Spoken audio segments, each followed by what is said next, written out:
ನಿನ್ನೆ ದಿನ ಲೋಕಸಭೆಯಲ್ಲಿ ಒಂದು ಐತಿಹಾಸಿಕ ಬಿಲ್ ಪಾಸ್ ಆಗಿದೆ. ಕಳೆದ ಹಲವಾರು ದಶಕಗಳಿಂದ ಏನು ವಕ್ಫ್ ಕಾಯ್ದೆ ಬಗ್ಗೆ ಚರ್ಚೆ ನಡೀತಾ ಇತ್ತು ನಮ್ಮ ದೇಶದಲ್ಲಿ, ರಾಜ್ಯದಲ್ಲಿ. ಒಂದು ನಿಮಿಷ. ನಮ್ಮ ರಾಜ್ಯದ ಉದಾಹರಣೆಯನ್ನ ಕೊಡೋದಾದ್ರೆ, ವಕ್ಫ್ ಬೋರ್ಡ್ ಅನ್ನ ಹೆಸರು ಹೇಳಿಕೊಂಡು 1000 ವರ್ಷಗಳ ಇತಿಹಾಸ ಇರತಕ್ಕಂಥ ದೇವಾಲಯಗಳು, ಧಾರ್ಮಿಕ ಸಂಸ್ಥೆಗಳ ಸಂಬಂಧಪಟ್ಟಂತ ಜಮೀನುಗಳನ್ನ,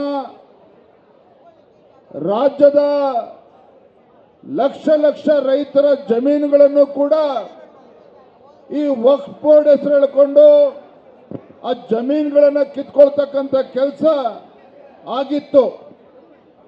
ಇದರ ವಿರುದ್ಧ ಭಾರತೀಯ ಜನತಾ ಪಾರ್ಟಿ ಕೆಲವು ತಿಂಗಳ ಹಿಂದೆ ರಾಜ್ಯಾದ್ಯಂತ ಪ್ರತಿಭಟನೆಯನ್ನು ಮಾಡಿದ್ವಿ. ಏನು ಕೇಂದ್ರದಲ್ಲಿ ನಮ್ಮ ಹೆಮ್ಮೆಯ ಪ್ರಧಾನಮಂತ್ರಿ ನರೇಂದ್ರ ಮೋದಿಜಿಯವರು ಕ್ಯಾಬಿನೆಟ್ ಸಬ್ ಕಮಿಟಿಯನ್ನು ರಚನೆ ಮಾಡಿ ಏನು ಹಲವಾರು ವರ್ಷಗಳಿಂದ ವಕ್ಫ್ ಬೋರ್ಡ್ ಮುಖೇನ ಏನು ದೋಖ ಆಗ್ತಾ ಇತ್ತು, ಅನ್ಯಾಯ ಆಗ್ತಿತ್ತು ದೇಶದ ರಾಜ್ಯದ ಜನರಿಗೆ, ಅನ್ಯಾಯವನ್ನು ಸರಿಪಡಿಸಬೇಕು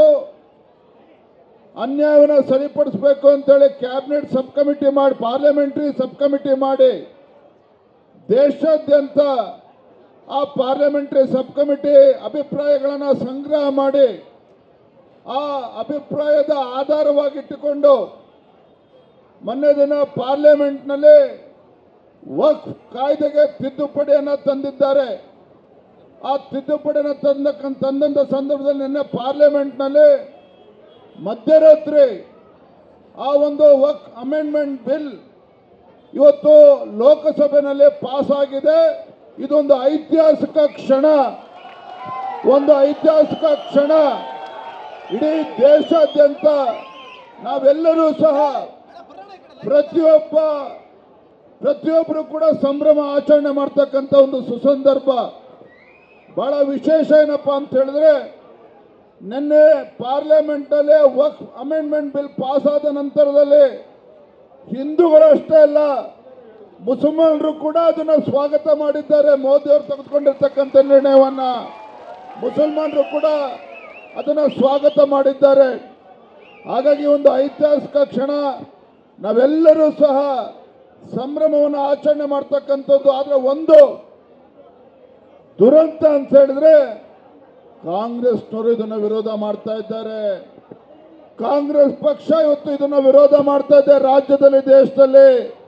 ಯಾತಕ್ಕೋಸ್ಕರ ವಿರೋಧ ಮಾಡ್ತಾ ಇದ್ದಾರೆ ಅಂತ ಹೇಳಿದ್ರೆ, ನಮ್ಮ ರಾಜ್ಯದ ಬಗ್ಗೆ ಹೇಳೋದಾದ್ರೆ, ಕರ್ನಾಟಕ ರಾಜ್ಯದಲ್ಲಿ ಸಾವಿರಾರು ಕೋಟಿ ಬೆಲೆ ಬಾಳ್ತಕ್ಕಂಥ ಜಮೀನುಗಳನ್ನ ವಕ್ಫ್ ಬೋರ್ಡ್ ಹೆಸರು ಹೇಳಿಕೊಂಡು ಲೂಟಿ ಯಾರು ಮಾಡಿದ್ದಾರೆ ಅಂತ ಹೇಳಿದ್ರೆ, ಕಾಂಗ್ರೆಸ್ ಪಕ್ಷದ ಮುಖಂಡರು, ರಾಜಕಾರಣಿಗಳು ಲೂಟಿ ಹೊಡೆದಿರ್ತಕ್ಕಂಥದ್ದು. ವಕ್ಫ್ ಬೋರ್ಡ್ ಹೆಸರು ಹೇಳಿಕೊಂಡು ಇವತ್ತು ರೈತರ ಆಸ್ತಿಯನ್ನು ಕಬಳಿಸಿದ್ದಾರೆ. ಇವತ್ತು ಅನೇಕ ಕೋಟಿ ಸಾವಿರಾರು ಕೋಟಿ ಬೆಲೆ ಬಾಳ್ತಕ್ಕಂಥ ಆಸ್ತಿಯನ್ನು ಕಬಳಿಸಿರ್ತಕ್ಕಂಥ ಕಾಂಗ್ರೆಸ್ ಪಕ್ಷದ ಮುಖಂಡರು ಈ ವಕ್ಫ್ ಅಮೆಂಡ್ಮೆಂಟ್ ಬಿಲ್ ಅನ್ನು ವಿರೋಧ ಮಾಡ್ತಾ ಇದ್ದಾರೆ.